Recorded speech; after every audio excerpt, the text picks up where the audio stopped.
ব্রাজিলের world cup জানি শেষ। হ্যাঁ, ব্রাজিলের ওয়ার্ল্ড কাপ জানি শেষ। খেলা দেখতে উঠছিলাম, প্লাস এই বৃষ্টির ভিতরেও বাইরে বেরিয়েছিলাম। বাট এমন একটা খেলা উপহার দিব ব্রাজিল, এটা আসলে কোনো সময় কল্পনা করি নাই। দুঃখে আসেইতেছে 2002 সালে ব্রাজিল চ্যাম্পিয়ন, 2004 সাল। আমি ছোট ছিলাম, হাঁটতে হাঁটতে দোকানের বাড়ি গেছি। বড় ভাইরা দেখি হলুদ জার্সি পরে একটা দল সাপোর্ট করতে, দলের নাম ব্রাজিল। বড় ভাইদের ডাল দেখি দলটা সাপোর্ট করা। ওই টাইম হয়তো দলের জন্য অত আবেগ ছিল না। নেভার নামে একটা প্লেয়ার আইলো, প্লেয়ারটার জন্য ব্রাজিল দলের প্রতি প্রচুর আবেগ, ভালোবাসা শুরু করলাম দল ধরে। 2014 যখন খেলা বুঝি 7 গোল করে বাট তখন ব্রাজিল ভালো ছিল। 2018 ব্রাজিল ভালো টিম, বেলজিয়ামের সাথে 2-1 গোলে বাদ পড়লো। ঠিক আছে, 2022 সাল ক্রোয়েশিয়ার সাথে পেনাল্টিতে বাদ পড়লো। প্রচুর কষ্ট লাগলো, কজ নেইমার এত ভালো একটা গোল ছিল, তারপরে বাদ দিছে। মানে নিলাম 2026 সাল এই প্রথম একটা সাল যে সালে আমার মনে হলো ব্রাজিলের বাদ পড়ার। আর ঠিক আছে, নরওয়ের কাছে ওরা যে খেলাটা খেলছে, মানে ব্রাজিল 5 দলের একটা বিশ্ব চ্যাম্পিয়ন দল, এই খেলা খেলার পরও আমার মনে হচ্ছে ওরা বিশ্বকাপে চান্স পেয়ে গেলেন। আজকে বাদ পড়ছে, ভালো হয়েছে। নয়তো এই খেলার পরে যদি ওরা গাইতো, সামনে যে বাদ পড়তো আরো বেশি দুঃখ লাগতো। ভাই পুরো খেলার টাইম আমি গাই লেগছি।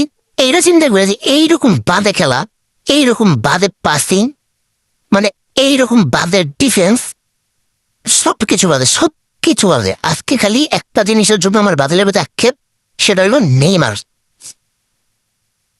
নেইমার আরো আগের নামানো দরকার ছিল। নেইমার নামার পর ব্রাজিলের অ্যাটাক অনেক স্ট্রং হয়ে গেছিল। অ্যান্ড ব্রাজিল আসলে শেষ সময় যেভাবে খেলা শুরু করেছিল, ওইভাবে খেলা যদি প্রথম থেকেই খেলতো, হয়তো ব্রাজিল আজকে কিছু একটা করতো, অন্তত খেলাটা এক্সট্রা টাইম বা পেনাল্টি পর্যন্ত ঘোরাইতো।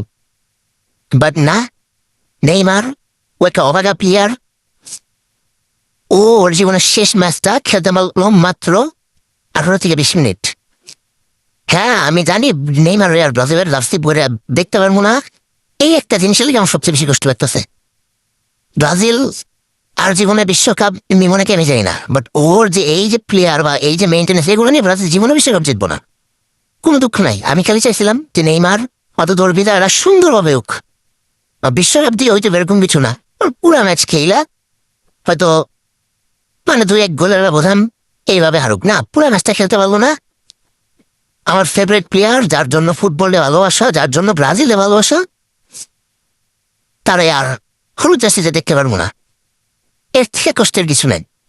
যাই হোক, এই কষ্ট নিয়ে ব্রাজিলে বিদায় জানাইতেছি 2022 ওয়ার্ল্ড কাপ থেকে। বাট আমরা ব্রাজিলের সব থেকে বাজে টাইমের সাপোর্টার, সব থেকে অবাগা সাপোর্টার।